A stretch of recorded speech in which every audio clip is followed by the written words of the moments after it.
எம்ஜிஆரில் இவர் அழிஞ்சிட்டாரு, அவர் அழிஞ்சிட்டாரு, லிஸ்ட்லாம் போடுவாங்க.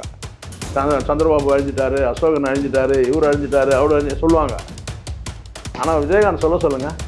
இவரால் விஜயகாந்தால் அழிஞ்சவங்க யாராவது யாராவது ஆமாங்க நான் விஜயகாந்தால் அழிஞ்சிட்டேன் சொல்லுங்கள். யாரும் சொல்ல முடியாது. அதுதான் விஜயகாந்தோட ப்ளஸ்ஸு. எந்நேரம் தண்ணிக்குள்ளே மிதக்கிறவன் பேர் கேப்டனடா, தண்ணியில் ஓடுற கப்பலை ஓட்டுறவன் பேர் தான் கேப்டன் அப்படின்லாம் பேசிட்டார், ஓவராக பேசிட்டார். அது விஜயகாந்த் அவர்கள்லாம் நேருக்கு நேர் இவர் ஏதாவது விமர்சனம் பண்ணியிருக்கிறாரா, அந்த மாதிரி ஏதாவது ரெக்கார்டு இருக்கான்னு பார்த்தீங்கன்னா அந்த மாதிரி எதுவுமே இல்லை. அப்போது வடிவேலுடைய கார் வரும்போது பேரல் ரோடு பக்கத்தில் இருக்குது. அந்த பேரல் ரோடு வழியாக போக சொல்லியிருக்காங்க. ஏன்னா பந்தல் போட்டுருக்கிறதுனால மக்கள்லாம் உட்காந்துருக்கலாம், ஒரு அசௌகரியம் ஏற்படுறதுனால பேரல் ரோட்டில் கடந்து போக முடியும். அப்போது வடிவேல் உள்ளே இருந்த வடிவேலுன்னு கேட்டால் சண்டையாக்கிட்டார். என்னென்னா எவ்வளவோ நீங்கள் சொல்லலாம், எவ்வளோ ப்ரொடியூசருக்கு ஒரு லைஃப் கொடுத்துருப்பார் விஜயகாந்த், எவ்வளோ டைரக்டருங்க லைஃப் கொடுத்துருப்பார். இன்றைக்கி அந்த படைத்தலைவன் எடுக்கிறது பார்த்திங்கன்னா பல பேர் சொல்கிறான்னு கேட்டால் அடுத்த ப்ரொடியூசர் அறிவிப்பு கொடுக்குற மாதிரி கொடுக்குறாங்க. சார் ராகவா லாரன்ஸ்லாம் எப்படி நிலமை பாருங்கள். ராகவா லாரன்ஸ் சொல்கிற மாதிரி இருக்குது. என்னென்னு கேட்டால் அவருடைய படத்தை யார் ப்ரொடியூஸ் பண்ணுறாங்களோ அந்த படத்தை நான் இலவசமாக இருக்கேன். ஏன்னா நீயே ப்ரொடியூசர் தானே, நீயே எத்தனை படம் எடுத்துகிட்டு இருக்கிற. நான் என்னுடைய செலவில் நான் தம்பியை நான் போட்டு நான் படம் எடுப்பேன்னு சொன்னேன். அது எப்படி இருக்குது? இவர் என்னமோ ஒரு 100 படம் நடித்தா மாதிரியும் அதில் ஒரு 50 படம் பார்த்தீங்கன்னா ஒரு ஹாலிவுட் பிக்சர் மீதி எல்லாம் பாலிவுட் பிக்சர் மாதிரியும் இவர் நான் கேட்டால் யார் ப்ரொடியூசராக படம் இருக்கணும் அதை நான் பணம் வாங்காமல் ஃப்ரீயாக நடிக்கிறேன். இது அந்த மனிதரை கொச்சப்படுத்துகிற மாதிரி இருக்குல்ல.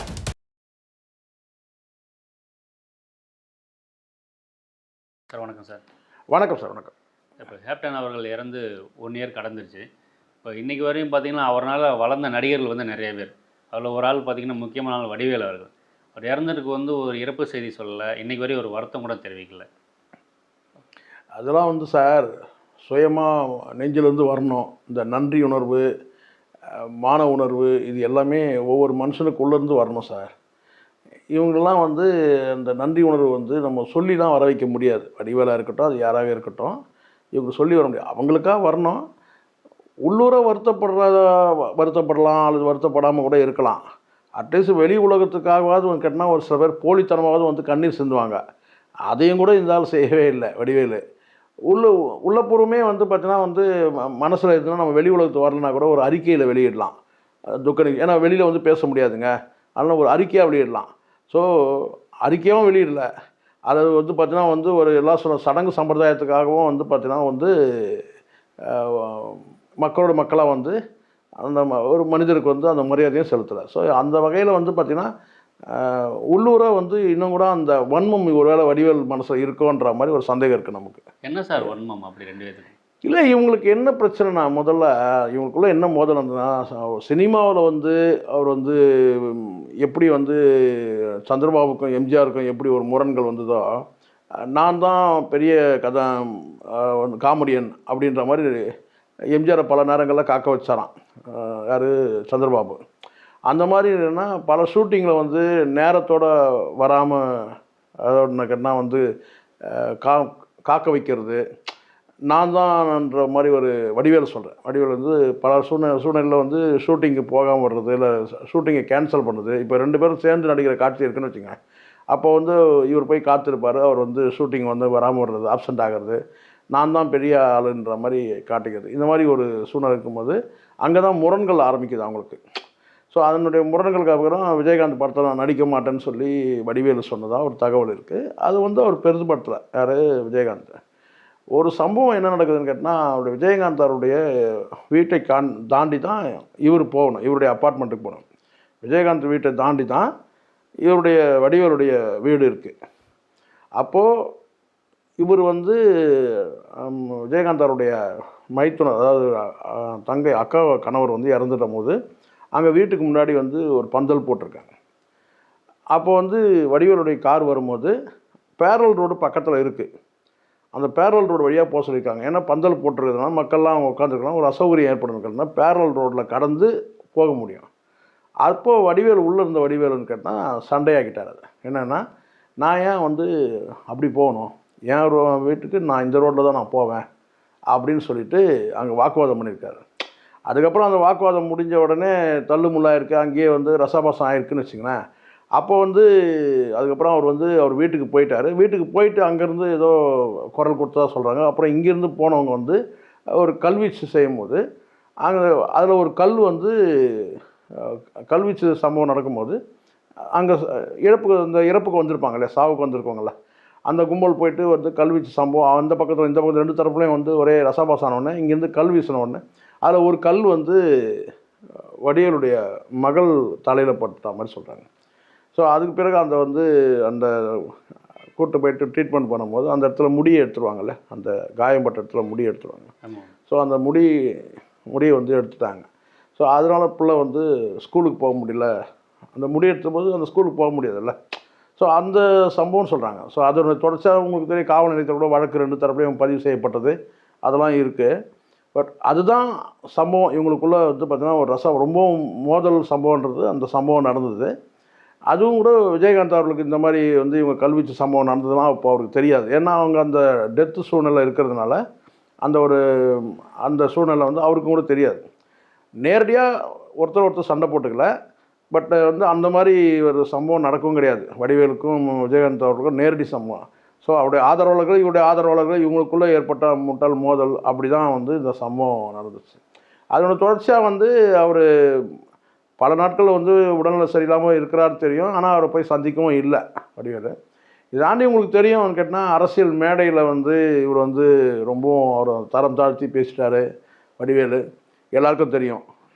வந்து அவர் எந்நேரம் குடிபோதையில் இருக்கிறவருன்ற மாதிரிலாம் பேசுகிறார். உச்சத்தில் ஆமாம்மா அதுதான் நான் சொல்கிறேன். ரொம்பவும் தரம் தாழ்த்தி தான் நான் சொல்கிறேன். ரொம்ப தரம் தாழ்த்தி வந்து எந்நேரம் தண்ணிக்குள்ளே மிதக்கிறவன் பேர் கேப்டனடா, தண்ணியில் ஓடுற கப்பலை ஓட்டுறவன் பேர் தான் கேப்டன் அப்படின்லாம் பேசிட்டார். ஓவராக பேசிட்டார். அது வந்து விஜயகாந்த் அவர்கள்லாம் வந்து நேருக்கு நேர் இவரை ஏதாவது விமர்சனம் பண்ணியிருக்கிறாரா, அந்த மாதிரி ஏதாவது ரெக்கார்டு இருக்கான்னு பார்த்தீங்கன்னா அந்த மாதிரி எதுவுமே இல்லை. ஒரு பத்திரிகையாளர்கிட்ட கூட வந்து வடிவேலு ஏதாவது தவறாக ஒரு வார்த்தை பேசியிருக்கிறாரா விஜயகாந்த் சொன்னால் கிடையவே கிடையாது. எங்கேயுமே எந்த பதிவிலுமே வந்து படத்தில் நடிக்கும் போது கூட இவரை வந்து இவர் அளவுக்கு கலாய்ச்சது கிடையாது. யார் பார்த்திபன்லாம் வந்து உங்களுக்கு தெரியும், வடிவேலு என்ன கலாய்ச்சிருக்காரு தெரியும் உங்களுக்கு. படத்துலேயும் நான் சொல்கிறேன். அது மாதிரி காமெடி நடிகர்லாம் வந்து பார்த்தீங்கன்னா வந்து உங்களுக்கு நல்லா தெரியும். வந்து பெஞ்சமின்லாம் வந்து ஒரு சீனில் எப்படி அவரை திட்டுற காட்சி உங்களுக்கு தெரியும் சரிங்களா. படத்தில் கூட வந்து எனக்கு தெரிஞ்சு வந்து அந்த மாதிரி வந்து அவரை தரம் தாழ்த்தி நடத்துனதே கிடையாது. அதனால் அப்படி பேசிடக்கூடாது. ரொம்ப ரொம்ப உச்சத்தில் பேசிட்டார். அதுக்கப்புறம் தான் இவரால் வந்து ஒட்டுமொத்த எதிர்ப்பையும் அவர் வந்து சினிமா துறையிலேருந்து ரசிகர்கள்கிட்டேருந்து பொதுமக்கள்கிட்ட வரைக்கும் ஒரு அவப்பெயர் வந்து வடிவேல். அதுக்கு பிறகு தான் அவருடைய ஸ்டெப் டவுன் ஆகுது. அது விஜயகாந்த் கிட்ட மோதின பிறகு தான் இவர் வந்து அடுத்தடுத்த நிலையில் வந்து ஒரு படம் இல்லாமல் போகுது. இன்றைக்கி வந்து ஒரு படமே இல்லாமல் இன்றைக்கி வீட்டில் முடங்கி இருக்கிறதுக்கு காரணமே வடிவேலுக்கு அந்த சம்பவம் தான் காரணம். இருந்தாலும் ஒன்று இல்லை சார், 10-15 வருடமாக அப்படியே இருக்காரு சார் வடிவேல். அதுதான் சார் அவருக்கு அடுத்து ட்ரை பண்ண நீங்கள் நினைக்கிறீங்களா? ட்ரை பண்ணுறாரு. ஆனால் அந்த ஒரு முறை அதுக்கப்புறம் எலின்ற ஒரு படத்தை நடிச்சார், உங்களுக்கு தெரியுமா என்ன? ஆமாம் சார். ஸோ அதுக்கப்புறம் வந்து அடுத்து வந்து பார்த்தீங்கன்னா அவர் எழுந்துக்கும் போது அந்த வாய்ப்பு வரல. இப்போ மாமன்னன் படம் வந்து பார்த்தீங்கன்னா முழுக்க பகத் பாசிலுக்காகவும் வந்து உதயநிதி அவருக்கும் தான் அந்த படமே. அந்த படத்தில் வடிவேலு நடிக்காமல் வேறு யார் நடிச்சிருந்தாலும் அந்த கேரக்டர் வந்து பொருந்தியிருக்கும். வடிவேலு தான் அந்த கேரக்டரில் நடிக்கணுன்றது கிடையாது. வடிவேல் தவிர வேறு யார் நடிச்சாலும் வடிவேலுக்காக அந்த படம் வரல. முழுக்க கதைக்காகவும் வந்து மாரி செல்வராஜுக்காகவும் உதயநிதிக்காகவும் பகத் பாசிலுக்காகவும் ஓடின படம் அது. வடிவேலுக்காக ஓடின படம் கிடையாது. காமெடியில் அவர் நடிச்சிருந்தாருன்னா அப்போ சொல்லலாம் வடிவேல் காமெடி அந்த படத்தில் சூப்பராக இருக்குன்னு சொல்லிட்டு. அவர் காமெடியான நடிக்கவே இல்லை. அது வந்து கேரக்டர் ரோல். ஸோ அதனால் அடுத்த வாய்ப்பு இல்லை. சரி அப்படியே நீங்கள் கேரக்டர் ரோல் நடித்து நீங்கள் உங்களுக்காக படம் ஓடினுங்கன்னா அடுத்தடுத்து இந்நேரம் 10 படம் புக் ஆயிரும்ல. நாய்சேகர் கூட பண்ணார், ஓடலை சார். அதான் சொன்னேன், நாய்சேகர் வந்து ஓடலை. அதுக்கப்புறம் எலின்னு ஒரு படத்தை நடிச்சா ஓடலை. அதனால் மீண்டும் காமெடினா தக்க வைக்க முடியுமான்னு ட்ரை பண்ணுறாரு. ஆனால் அதுக்கான வாய்ப்பு இல்லை. என்னதான் இருந்தாலும் சார், சின்ன கவுண்டரில் கொடை பிடிச்சிட்டு வந்தார். அப்போ கூட ஒரு நியூஸ் கேள்விப்பட்டோம், சட்டை இல்லைன்னு விஜயகாந்த் சார் தான் சட்டை ஏதோ. அதுதான் சார், ஆரம்ப காலத்துலலாம் வந்து விஜயகாந்த் வந்து உதவியை நாடினவங்க தான் இவங்கெல்லாம். அவர் வழியை போய் உதவி செய்யக்கூடியவர் அவர். அப்படிப்பட்ட மனிதர் போயிட்டு நீங்கள் என்ன தான் அரசியல் காரணங்களுக்காக தூண்டிட்டாலும் உங்களுக்குன்னு சுய அறிவுன்னு ஒன்று இருக்குல்ல. கண்டிப்பாக அந்த மாதிரி ஒரு மனிதரை வந்து எனக்கு தெரிஞ்சு நான் சொல்கிறேன் சார், ஒரு நல்ல மனிதரை வந்து நம்ம யாராக இருந்தாலும் நம்ம பழிக்கக்கூடாது. அதனால் உங்களுக்கு ஏன் அடிக்கடி நான் சொல்கிறேன், இந்த ஒரு குறிப்பிட்ட ஒரு அரசியல் கட்சியையோ இல்லை ஒரு குறிப்பிட்ட ஒரு அரசியல் கட்சி தலைவரையோ அல்லது ஒரு தனி மனிதரையோ வன்மத்தை மனசுக்குள்ளே வச்சுக்கிட்டு வன்மத்தோட என்னன்னு கேட்டால் இவனை ஒழிச்சிடணும் அழிச்சிடணும், இல்லை இவனை அசிங்கப்படுத்தி அவமானப்படுத்தி அவனை டேமேஜ் பண்ணணுன்ற நோக்கத்தில் பேசுகிறோம்னா அப்போவே நம்ம முடிவு பண்ணிக்க வேண்டியது தான். நமக்கு வந்து ஸ்டெப் டவுன், நம்ம ஏதோ ஒரு வகையில் நம்ம வந்து நம்மளை இழந்துக்கிறோம் அப்படின்னு தான் பொருள். அதனால தான் நான் சொல்கிறேன், இருக்கிற உண்மையை நேர்மையாக வந்து பேசணும். அங்கே உங்களை கூப்பிட்டு வச்சு நீங்கள் விஜயகாந்தை திட்டணும்னு சொன்னால் கூட, யாரோ ஒருத்தர் சொல்லி கொடுத்துருந்தாலும் கூட அதை நீங்கள் செய்யக்கூடாது.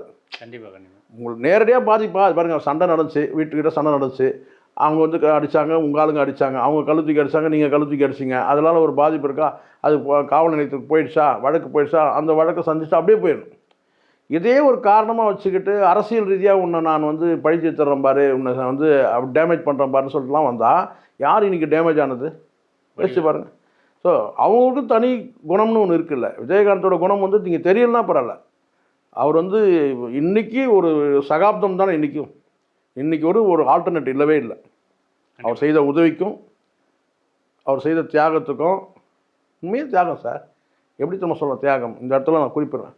இன்றைக்கி படைத்தலைவன் படம் வருது, எவ்வளவோ நீங்கள் சொல்லலாம், வந்து எவ்வளோ ப்ரொடியூசர்களுக்கு ஒரு லைஃப் கொடுத்துருப்பார் விஜயகாந்த், எவ்வளோ டைரக்டருங்க லைஃப் கொடுத்துருப்பார். இன்றைக்கி அந்த படைத்தலைவன் எடுக்கிறது வந்து பார்த்திங்கன்னா வந்து பல பேர் சொல்கிறான்னு கேட்டால் அடுத்த ப்ரொடியூசர் வந்து அறிவிப்பு கொடுக்குற மாதிரி கொடுக்குறாங்க. இந்த ராகவா லாரன்ஸ்லாம் எப்படி நிலமை பாருங்கள். ராகவா லாரன்ஸ் வந்து சொல்கிற மாதிரி இருக்குது. என்னென்னு கேட்டால் அவருடைய படத்தை யார் வந்து ப்ரொடியூஸ் பண்ணுறாங்களோ அந்த படத்தை நான் இலவசமாக எடுக்கிறேன். ஏன்டா நீயே ப்ரொடியூசர் தானே, நீயே வந்து எத்தனை படம் எடுத்துகிட்டு இருக்கிற, நான் வந்து என்னுடைய செலவில் வந்து நான் தம்பியை நான் போட்டு நான் படம் எடுப்பேன்னு சொன்னேன். அது எப்படி இருக்குது? கண்டிப்பாக இவர் என்னமோ ஒரு 100 படம் நடித்தா மாதிரியும், அதில் ஒரு 50 படம் வந்து பார்த்தீங்கன்னா வந்து ஒரு ஹாலிவுட் பிக்சர் வந்து மீதி எல்லாம் பாலிவுட் பிக்சர் மாதிரியும், இவர் வந்து நான் கேட்டேன்னா யார் வந்து ப்ரொடியூசராக வந்து படம் எடுக்கணும் அதை நான் வந்து பணம் வாங்காமல் ஃப்ரீயாக நடிக்கிறேன். இது வந்து அந்த மனிதரை கொச்சப்படுத்துகிற மாதிரி இருக்குல்ல. ஸோ இப்போ வடிவேலுக்கும் ராகவா லாரன்ஸுக்கும் என்ன வித்தியாசம் சார் நீங்கள் சொல்லுங்கள். ஸோ இதெல்லாம் வந்து இதுதான் சொல்கிறேன், இதெல்லாம் வந்து எப்படி இருக்குது பாருங்கள். அவர் எவ்வளோ தியாகம் பண்ணியிருக்கிறாரு, எவ்வளோ பேருக்கு லைஃப் கொடுத்துருக்கிறாரு. அவர் மகன் படம் வந்து நடிக்கிறதுக்கு வந்து வரும்போது ப்ரொடியூசர் வந்து ஒரு குறைஞ்சபட்சம் வந்து பார்த்தீங்கன்னா ஒரு புதிய இளைஞர். இப்போ நான் சொல்கிறேன், படம் நீங்கள் ஹிட் ஆன பிறகு நீங்கள் வாய்ப்பு தரீங்க, அது வேறு. பட் இப்போவே கூட நீங்கள் ஒரு 2 படம் எடுக்கலாமே. ஏன்னா சகாப்தம் படம் வந்து போகலை, அதில் கெஸ்ட் ரோல் தான் நடிச்சிருந்தார் விஜயகாந்த். அந்த படம் போகலைன்றதுனால அடுத்த ப்ரொடியூசர்களுக்கு வந்து கேட்டேன், இதே இந்த படம் ஹிட் ஆகிடுச்சுன்னா, அதை வந்து படைத்தலைவன் ஹிட் ஆகிடுச்சுன்னா வரிசையாக நிற்பாங்க. ஸோ அப்படி நடக்கணும்னு நான் விரும்புகிறேன். உண்மையிலேயே படைத்தலைவன் வந்து வெற்றி அடையணும். வந்து சண்முக பாண்டியனுக்கு வந்து ஒரு பெரிய ஒரு என்ன சொன்னேன் ஒரு சினிமா லைஃப் கிடைக்கணும்னு நான் வந்து உண்மையிலேயே வந்து நான் விரும்புகிறேன். சார் என்னதான் இருந்தாலும் வளர்த்து விட்டவங்களுக்கு வந்து ஒரு இறுதி மரியாதைன்னு ஒன்று இருக்குல்ல சார், அது ஏன் வடிவேல் இன்னைக்கு வரையும் ஏன் பண்ணாமல் சார்? அதுதான் நான் சொல்கிறேன், உள்ளத்திலேருந்து வரணும்ல.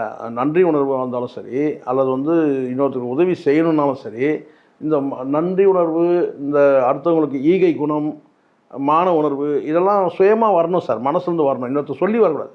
ஒருத்தருக்கு மான உணர்வு வந்து ஒருத்தர் சொல்லி வந்தாங்கன்னா அதுக்கு அர்த்தமே கிடையாது. ஒருத்தனுக்கு இறக்க குணத்தை வந்து சொல்லி தான் கொடுக்க முடியாது. அவனுக்காக நீ இறக்கப்படு அப்படின்னு சொல்லி கொடுக்க முடியாது. இதெல்லாம் ஒரு மனிதனுக்கு உள்ளே தானாகவே வரணும். நன்றி உணர்வும் தானாக வரணும். இதை வடிவேலுக்கு போய்ப்பா நீ நன்றி இல்லாதவனாக இருக்கியப்பான்னு நம்ம சொல்லி அதுக்கப்புறம் அவனுக்கு வரக்கூடாது. அது வந்து அப்படி வந்து அது போலித்தனம்.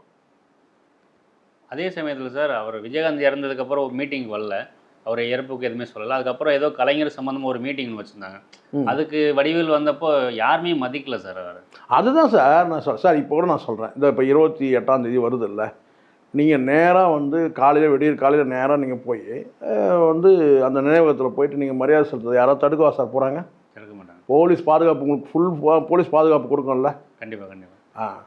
அப்போ உங்கள் மக்கள் உங்களை எப்படி கொண்டாடுவாங்க யோசிச்சு பாருங்கள். என்ன ஆகிட போகுது? அதுதான் இன்னும் அந்த மனசுக்குள்ளே அந்த வன்மம் இருக்குதுன்ற நான்.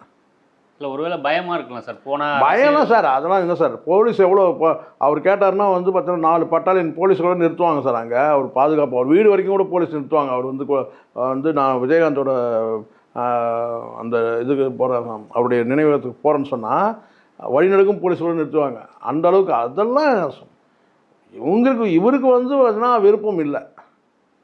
அதுதான் உண்மையை தவிர போகணும்னு நினச்சிட்டாங்கன்னா இப்போ வந்து பார்த்தீங்கன்னா என்றைக்கு வேணால் போகலாம், காலையில் தாராளமாக போகலாமே, போயிட்டு வந்து பண்ணலாம். அங்கே என்ன அப்படி ஆகிட போகுது? இப்போ விஜய் கூட தான் வந்தார், யாரோ ஒருத்தர் தூக்கி செருப்பு தூக்கி அடித்தான். ஆமாம் சார் அடிச்சார். எவனோ தூக்கி செருப்பு தூக்கி அடித்தான்னு சொல்லுவாங்க. அது மாதிரி இது வந்து பார்த்தீங்கன்னா அப்படி கூட நடக்கட்டுமே, என்ன ஆகிட போகுது அதனால்? ஸோ எனக்கு அதெல்லாம் கிடையாது. அதெல்லாம் வந்து மனசுக்குள்ளே அந்த வன்மம் இருக்கிறதுனால அது தடுக்குது போகாமல், ஏதோ ஒரு ஈகோ இருக்குது. இல்லை உங்களுக்கு வந்து மனமாற்றம் இருந்ததுன்னா இப்போ கூட போகலாம், நாளைக்கு கூட போகலாம். இது ஒரு பெரிய கௌரவ பிரச்சனையெல்லாம் எடுக்க வேண்டிய அவசியமே இல்லை சார். ஒரு அவரை மாதிரி ஒரு மனிதர் வந்து யாருமே சொல்கிறார். இதே வடிவேலே நீங்கள் தனியாக கூப்பிட்டு உண்மையிலே வந்து அவரை பற்றி என்ன சொல்கிறேன்னா கண்டிப்பாக அந்த ஆள் கண் கலங்குவார் தவிர எதிரியே இல்லாத ஒரு மனிதர் யாருன்னா விஜயகாந்த் தான். நான் பார்த்ததெல்லாம் சொல்கிறேன். அவருக்கு யாராவது எதிரி இருக்காங்களா? எம்ஜிஆர் கூட சொல்லுவாங்க சார். யாருன்னா எதிரின்னு சொன்னால் சொல்லுவாங்க, எம்ஜிஆரில் இவர் அழிஞ்சிட்டாரு, அவர் அழிஞ்சிட்டாரு, லிஸ்ட்டெல்லாம் போடுவாங்க. சந்திரபாபு அழிஞ்சிட்டாரு, அசோகன் அழிஞ்சிட்டாரு, இவர் அழிஞ்சிட்டாரு, அவர் சொல்லுவாங்க. ஆனால் விஜயகாந்த் சொல்லுங்கள். இவரால் விஜயகாந்தால் அழிஞ்சவங்க யாராவது யாராவது ஆமாங்க நான் விஜயகாந்தால் அழிஞ்சிட்டேன் சொல்லுங்கள் யாராவது? யாரும் சொல்ல முடியாது. அதுதான் விஜயகாந்தோட ப்ளஸ்ஸு. சொல்லலாம் அவர் வந்து முதலமைச்சர் ஆகவே இல்லை. ஆமாம், முதலமைச்சர் ஆகலை தான். ஆனால் இன்றைக்கும் நீங்கள் லிஸ்ட்டு போட்டிங்கன்னா, முதலமைச்சர் வந்து ஒரு நல்ல முதலமைச்சர் லிஸ்ட்டு போட்டிங்கன்னா, இவர் முதலமைச்சர் ஆகலைன்னா கூட நமக்கு நினைவில் வந்து நிற்பார். இல்லை இப்போது உதாரணத்துக்கு இப்படி எடுத்துங்க சார். இப்போ முதலமைச்சர் லிஸ்ட்டு போட்டால் நல்ல முதலமைச்சர் யார் லிஸ்ட்டு போட்டாங்கன்னாக்கா நான் உடனே காமராஜர் சொல்லுவாங்க. காமராஜருக்கு அப்புறம் பக்தவச்சலமாக இருந்தாங்க, ஆனால் அவங்க வரமாட்டாங்க. காமராஜர் சொல்லுவாங்க. அடுத்தது அண்ணாவன்னு சொல்லுவாங்க. அடுத்தது யார்? எம்ஜிஆர், கலைஞர், எம்ஜிஆர், ஜெயலலிதா. அடுத்தது யாருன்னு கேட்டிங்கன்னா அடுத்தது இவர் முதலமைச்சர் இல்லை தான், ஆனால் வந்து மக்களுக்கு டக்குன்னு ஞாபகத்துக்கு வர்றது யாருன்னு கேட்டால் விஜயகாந்த். நல்ல தலைவர்கள் இந்த நம்ம நாட்டில் வந்து இருக்கிற நல்ல தலைவர்களை நீங்கள் லிஸ்ட்டு போடுங்கன்னு சொன்னால் அடுத்து விஜயகாந்த். அதுக்கப்புறம் கூட வரலாம், மு க ஸ்டாலின் வரலாம், அதுக்கப்புறம் வந்து எடப்பாடி. ஆனால் இன்றைக்கி நீங்கள் இருக்கிறவங்க வந்து இப்போ காலம் சென்றவங்கள நீங்கள் லிஸ்ட் எடுத்திங்கன்னா, இருக்கிறவங்கள விட்டுட்டு யாரெல்லாம் இறந்து போனவங்க லிஸ்ட் எடுத்திங்கன்னா அங்கே முதலமைச்சராக இல்லைனா கூட விஜயகாந்த் நினைவுக்கு வருவார். அதுதான் விஜயகாந்தோட ப்ளஸ்ஸு.